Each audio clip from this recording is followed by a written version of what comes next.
আসসালামু আলাইকুম, welcome to my another video. আশা করছি সবাই অনেক ভালো আছেন। আমরাও আপনাদের দোয়ায় এবং আল্লাহর অশেষ রহমতে আলহামদুলিল্লাহ ভালো আছি। সকাল থেকেই ভিডিওটি শুরু করেছি। সকাল থেকে দুপুর পর্যন্ত সারাদিন কি করলাম, সংসারের বিভিন্ন কাজকর্মগুলো আজকের ভিডিওতে আপনাদের সাথে শেয়ার করব। আশা রাখছি পুরো ভিডিও জুড়ে আপনারা আমার সঙ্গেই থাকবেন। সকালবেলার নাস্তা হিসেবে সিম্পল কিছুই খাওয়া হয়, তো আজকে নাস্তায় তেমন কিছু করছি না, চা আর বিস্কিটই খেয়ে নেব। আর আমার বাসায় বরাবরের মতো আমার হাজব্যান্ডই চাটা তৈরি করে। তো বেশ অনেক দিন পর হাজব্যান্ডের হাতে বানানো চা খাচ্ছি।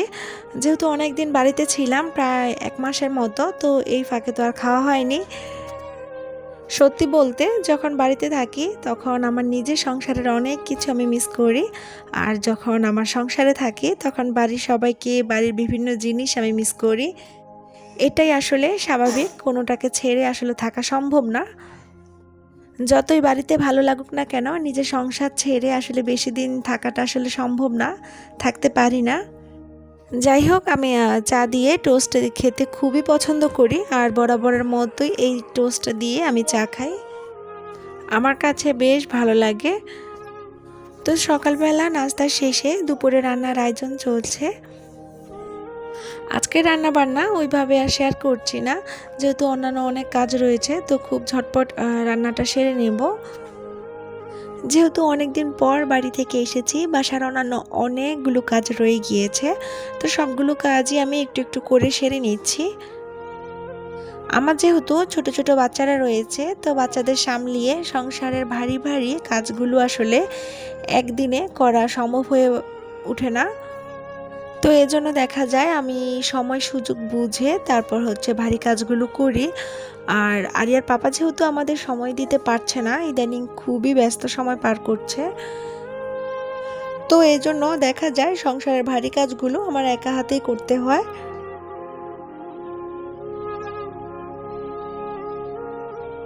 সত্যি বলতে যত কষ্টই হোক না কেন, নিজের সংসারকে সুন্দর সাজিয়ে গুছিয়ে পরিষ্কার পরিচ্ছন্ন করে রাখতে সবাই অনেক বেশি পছন্দ করি আমরা।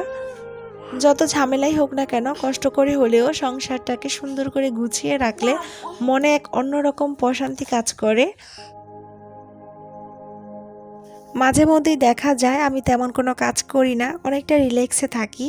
তখনও দেখা যায় দিন শেষে অনেকটা খারাপ লাগাও কাজ করে, আর মনে হয় অনেকগুলো কাজও জমে পড়ে থাকে। তো এই কাজগুলো দেখা যায় পরের দিন আমাকে ডাবল করতে হয়, আরও অনেক বেশি খাটনি হয়ে যায়। তাছাড়া সারাদিন শুয়ে বসে থাকলেও ভালো লাগে না। তো এখানে আমি লাল শাক রান্না করব। আজকে লাল শাক দিয়ে আমি মাছ দিয়ে রান্না করব, সেই সাথে বাঁধাকপি ভাজি করব। বেশি কিছু আইটেম করব না, খুব সিম্পল রান্নাই করব, যাতে করে রান্নার পিছে সময়টা তেমন ব্যয় না হয়। অল্প সময়ে রান্নাটা শেষ করে যাতে সংসারের অন্যান্য কাজকর্মগুলো করতে পারি। কোথাও যাওয়ার আগে বাসা থেকে বের হলে অনেকগুলো কাজ বাসায় করে যেতে হয়, এবং বাসায় আসার পরেও অনেকগুলো কাজ করতে হয় একসাথে। আর এই কাজগুলো যদি না করে রেখে দেই তাহলে অনেকটা খারাপ লাগে বা ভালো লাগে না। তো কাজগুলো যতদিন বা যত তাড়াতাড়ি করে শেষ করে ফেলি, মনে অনেকটা প্রশান্তি লাগে, অনেক ভালো লাগে।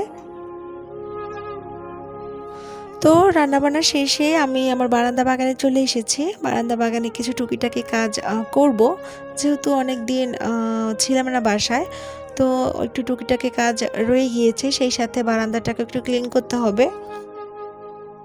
বারান্দার পাতাবাহার গাছগুলো এত সুন্দর হয়েছে, সেটা আর কি বলবো, দেখতে আমার কাছে বেশ ভালো লাগছে।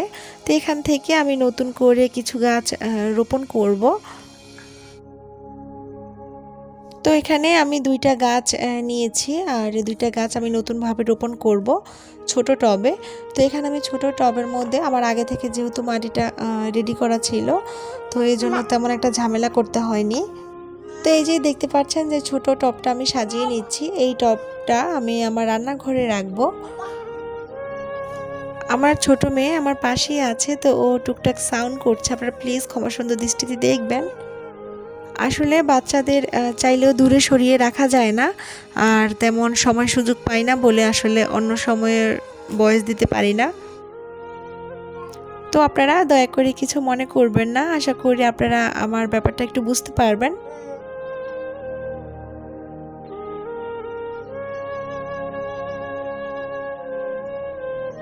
গাছগুলো রোপণ করার পর আমার বারান্দা বাগানটাও আজকে একটু ক্লিন করব, তো সেটা আর আজকে শেয়ার করব না আপনাদের সাথে।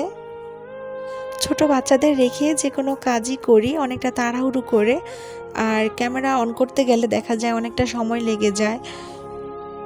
তো এজন্যই দেখা যায় অফ ক্যামেরায় অনেকগুলো কাজ করতে হয়, আসলে ইচ্ছা থাকলেও আপনাদের সাথে শেয়ার করতে পারি না। তবে ইনশাল্লাহ একটা সময় হয়তো পারবো, ইচ্ছা থাকলে আসলে অনেক কিছুই করা সম্ভব, তবে একটু চেষ্টা করতে হবে। তবে সব সময় আমার এই ইচ্ছাটা থাকে আমার নিজ থেকে, আমি কখনোই কোনো কাজে অবহেলা করি না। আর বিশেষ করে ইউটিউবে কাজ করাটা আমার নিজের ভালো লাগা ভালোবাসা থেকে আমি করি। যত কষ্টই হোক না কেন আপনারা যদি আমাকে সাপোর্ট করেন, ভালোবাসেন, তাহলে আপনাদের ভালোবাসা নিয়ে আমি কাজ করে যাব ইনশাল্লাহ। যারা এতক্ষণ পর্যন্ত আমার সঙ্গে আছেন তাদেরকে অসংখ্য ধন্যবাদ, এবং পুরো ভিডিও জুড়ে আমার সঙ্গে থাকার জন্য অনুরোধ করছি। আশা করছি ভিডিও শেষ পর্যন্ত থাকলে হয়তো কোনো না কোনো অংশ আপনাদের কাছে ভালো লেগে যাবে। আর আমার আজকের ভিডিওটি আপনাদের কাছে ভালো লাগলে প্লিজ ভিডিওটিতে একটি লাইক দিয়ে দিবেন। একটি লাইক হয়তো আপনাদের কাছে অনেকটা ক্ষুদ্র, কিন্তু আমার কাছে অনেক বেশি মূল্যবান। আপনাদের একটি লাইক আপনাদের মতো আর অনেকের কাছে আমার ভিডিওটি পৌঁছে দিতে সাহায্য করবে, এতে কিন্তু আমার অনেক বেশি উপকার হবে। তো এই তো আমি ছোট টবটা আমার রান্নাঘরে রেখেছি। তো আমার আজকের দুপুরে রান্নাবান্না কিন্তু আমি অলরেডি করে ফেলেছি। তো এখানে আমি আমার ছোট মেয়ের জন্য সবজি সেদ্ধ করব। দেখা যায় ওকে প্রায় সময় সবজি সেদ্ধ করে খাওয়াই। সবজিটা আসলে বাচ্চাদের জন্য অনেক বেশি ইম্পর্ট্যান্ট। তো মাঝে মধ্যে দেখা যায় খিচুড়ির সাথে সবজিটা খাওয়াই, আর প্রায় সময় আমি খিচুড়িটা রান্না করি না। ইদানিং আমার বাচ্চা খিচুড়িটা খেতে চায় না, তো এই জন্য আমি আলাদা করে সবজিটা সিদ্ধ করে ওকে খাওয়াই। তো এখানে আমি ফুলকপি আর ব্রকলি আর কিছু আলু নিয়েছি। তো আমি অল্প পরিমাণ লবণ দিয়ে এটাকে সেদ্ধ করে নেব। এরপর সবজিটা সেদ্ধ হয়ে গেলে আমি এটাকে ভালো করে ম্যাশ করে বাচ্চাকে খাওয়াবো। তো আজকে কিন্তু আমি অনেকগুলো জামা কাপড় ক্লিন করেছি, যেহেতু বাড়িতে ছিলাম অনেক জামা কাপড় হয়ে গিয়েছে। আর বিশেষ করে যেহেতু শীতকাল, তো গ্রামে যেহেতু অনেকটা ঠান্ডা পড়ে, অনেকগুলো শীতের সোয়েটার হয়ে যায়, কিন্তু শহরে তেমন একটা ঠান্ডা পড়ে না। তো এখন আর শীতের জামা কাপড়গুলো আমাদের প্রয়োজন হচ্ছে না। তো সব কিছু ভালো করে ক্লিন করে আসলে রেখে দেব। আসলে একদিনে সব জামা কাপড়গুলো ক্লিন করা সম্ভব হয় না, যেহেতু ছোট ছোট বাচ্চা রয়েছে, বেশ অনেকগুলো জামা কাপড় হয়ে যায়। তো এই ফাঁকে ভাবলাম আপনাদের সাথে আমার পেঁয়াজ গাছগুলো শেয়ার করে ফেলি। বাড়িতে যাওয়ার আগে আমি এই গাছগুলো রোপণ করে গিয়েছিলাম, এসে দেখি মাশাআল্লাহ বেশ সুন্দর হয়ে গিয়েছে। আমার কাছে কিন্তু বেশ ভালো লাগছে। তো সব কাজকর্ম শেষ করে এখন বাসাটাকে খুব ভালো করে ক্লিন করব। যদিও এর আগে বাসায় আসার পর আমি খুব ভালো করে বাসাটাকে ক্লিন করে নিয়েছি। তো আজকে যেহেতু বাসায় অন্যান্য আরও অনেকগুলো কাজ করেছি, তো ভাবলাম বাসাটাকে আজকেও খুব ভালো করে ক্লিন করে ফেলি।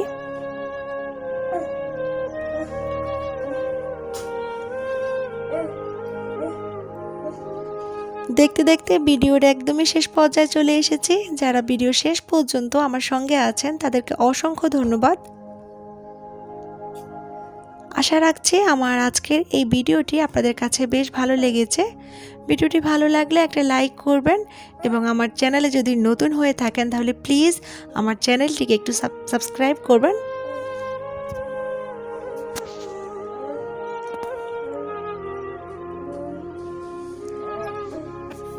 সবাই অনেক অনেক ভালো থাকবেন। আজকে এই পর্যন্তই। আল্লাহ হাফেজ। আসসালামু আলাইকুম।